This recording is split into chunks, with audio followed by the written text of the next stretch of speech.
તાલુકો જિલ્લો. આ સેન્ટર અમારા માટે નવું હતું કેમ કે અમે સૌરાષ્ટ્રથી આવીએ ત્યાં એનું વાતાવરણ અલગ હોય, પણ અહીંયા એવું નથી લાગ્યું અમારા બાળકને કે એ ઘરથી દૂર છે. થોડું આગળમાં સાગર જેવું કહું તો નામ જ એવું છે વિવેકાનંદ સંસ્કાર તપોવન. અમે અમારા બાળક તપાવવા માટે મૂક્યું છે થોડું દૂર, પણ અહીંને વિવેક મળે છે, આનંદથી રહે છે, એનામાં સંસ્કાર આવે છે. એટલે સંસ્થાનું નામ છે એવા ગુણ છે. અને ખાસ તો એ છે કે સૌરાષ્ટ્રની સંસ્થાઓ એવી છે અહીંયા બાળકને 15 દિવસે મોબાઈલમાં એકવાર 5 મિનિટ વાત કરવા દે હું તો બાળકને વાતાવરણ શકતો.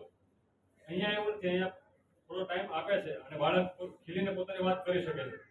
બીજું શિક્ષણ સાથે સંસ્કાર સાહેબના આપણે વોટ્સએપ ગ્રુપમાં જોઈએ તો રોજે રોજની નવી નવી પ્રવૃત્તિઓ જોવા મળે છે આપણને. ખાલી શિક્ષણ જ નહીં પણ સાથે સાથે સંસ્કાર લગતી રાષ્ટ્રભાવના નિર્માણ થાય એવી પણ પ્રવૃત્તિઓ અહીં કરવામાં આવે છે.